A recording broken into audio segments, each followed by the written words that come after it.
昨日、オマーン湾でタンカーが攻撃されたのだ。2隻。今朝イランは報復すると宣言した。その標的は中東に展開する米軍の基地なのだ。報復って米軍基地に？それ、中東全体が燃え上がる話ですよね。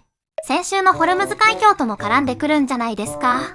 日本の原油、大丈夫なんですか？今日は3つのことがわかるのだ。なぜ米軍はタンカーを攻撃したのか、原油が110ドルを超えたら日本の食費はどう変わるのか、そして今後3ヶ月の分岐シナリオ、最後のシナリオが一番衝撃なのだ。まず何が起きたか整理するのだ。2026年5月9日金曜日、米軍がオマーン湾でイラン系タンカー2隻を攻撃したのだ。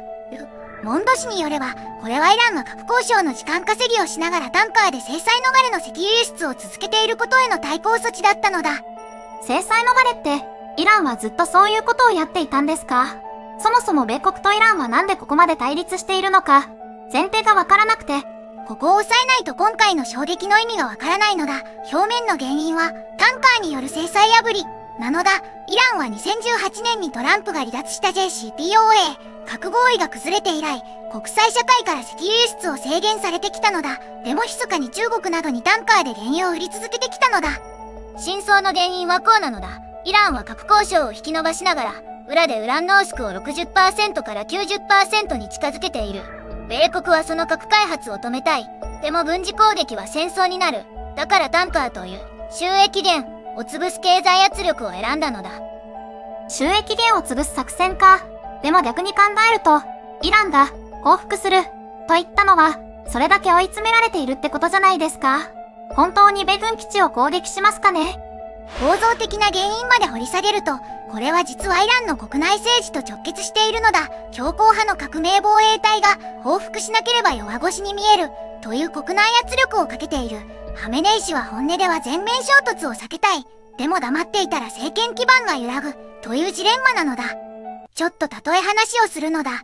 イランの状況は借金が膨らんでいるのに見えで、余裕だと言い続けるしかない人に似ているのだ。余裕だと言わないと仲間が離れる。でも本当は追い詰められている。だから報復するという言葉は脅しと SOS が混ざった声明なのだ。なるほど。脅しと SOS が混ざった声明か。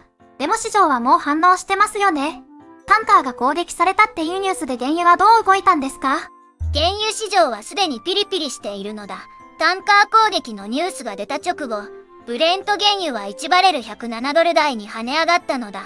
先週のホルムズ海峡緊張から続く上昇トレンドの中で、今回の攻撃はさらに火に油を注いだのだ。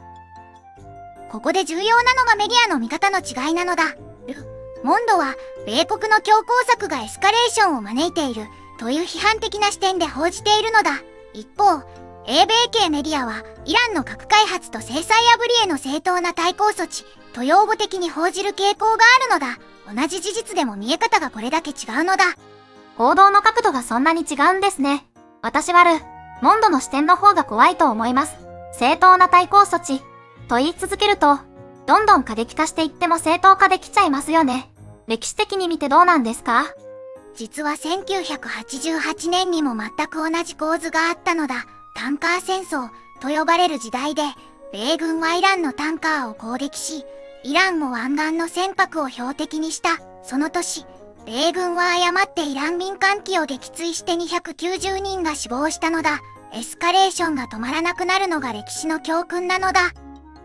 現在と1988年の決定的な違いは核問題なのだ。1988年当時、イランに核開発能力はなかった。でも今のイランはウラン濃縮を 60% まで進めており、技術的には 90% への移行も可能な段階にある。だから米国はタンカー攻撃という手段で圧力をかけながら、軍事直接対決を必死に避けているのだ。でもこのバランス、いつ崩れてもおかしくないのだ。ここまでの話をまとめると、米軍がタンカーを攻撃した背景には核開発阻止という深い意図があって、イランは追い詰められながらも国内政治のために強硬な言葉を出さざるを得ない、ということですよね。で、原油は107ドルまで上がった。ここから日本の話をするのだ。原油が110ドルを突破した場合、何が起きるか具体的に試算してみたのだ。まず食費なのだ。日本は小麦の約 60% を輸入に頼っていて、輸送コストが原油連動なのだ。原油が100ドルから110ドルに上がると、輸送コストは約 8% 増、食パン1斤あたり約15、20円の値上げ圧力がかかる計算なのだ。食パン1枚が20円上がるって、月換算だと結構な金額じゃないですか。パンだけじゃなくて、麺類とかお菓子とか全部上がりますよね。子供がいる家庭は本当に打撃ですよ。そうなのだ。4人家族の食費試算でいくと、月平均で3000、5000円の負担増になる可能性があるのだ。さらに輸送コスト上昇は日用品全般に波及するのだ。シャンプーから食器用洗剤まで、石油由来の原料を使っているものは軒並み値上がりするのだ。2022年のロシア侵攻時の物価上昇が再現される懸念があるのだ。投資家の視点でも見ておくのだ。S&P500 や NISA でオルカンを持っている人も無関係ではないのだ。中東情勢の悪化は米国株にリスクオフの圧力をかける。過去のデータを見ると、原油が105ドルを超えたタイミングで米国株は平均6、8% の調整が入るパターンがあるのだ。100万円投資していれば6、8万円動く計算なのだ。先輩、逆に聞いてもいいですか？この状況で、実は大丈夫、という見方もありますよね。イランも米国も本当は戦争したくないんだから、うまく落とし所が見つかるんじゃないかって、私はそっちの可能性も聞きたいです。鋭い視点なのだ。楽観シナリオは確かにあるのだ。オマーン経由の秘密交渉チャンネルが過去にも機能した実績があるのだ。2023年の交流者釈放交渉や、2015年の JCPOA も水面下の交渉から始まったのだ。今回も表では強硬な言葉を使いながら、裏では交渉が続いている可能性があるのだ。冒頭で、タンカー攻撃と報復宣言、という話をしたのだ。あの瞬間に感じた衝撃を今一度確認してほしいのだ。この事態は一夜限りのニュースではないのだ。1988年のタンカー戦争がそうだったように、一度始まったエスカレーションは止まりにくい。だから次の3ヶ月が本当の勝負なのだ。今後3ヶ月のシナリオを示すのだ。シナリオ A は、外交収束、オマーン経由の交渉が成立し、6月中に停戦合意。原油は95、100ドルに落ち着く。日本の物価上昇は限定的になるのだ。シナリオ B は、消耗戦継続、報復の応酬が続くが全面戦争には至らない。原油は110、115ドルで高止まり。日本は毎月4000、6000円の家計負担増が続く状態なのだ。そしてシナリオ C は、核危機爆発。イランが報復攻撃を実行し、米国が反撃。ホルムズ海峡が封鎖寸前になる。原油は120、130ドルに急騰。この場合、日本の食費は月8000円以上増える試算になるのだ。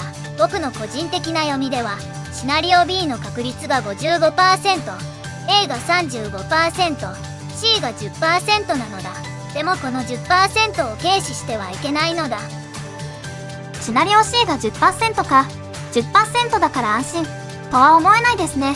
私が1ヶ月後、シナリオ A、B、どっちになってるか、コメントで予測してもらえませんか？ずんだもん先輩と答え合わせしてみたいです。明日はイランの報復が現実になった場合の日本のエネルギー政策の選択肢を深掘りするのだ。チャンネル登録と高評価で待っていてほしいのだ。また明日、なのだ。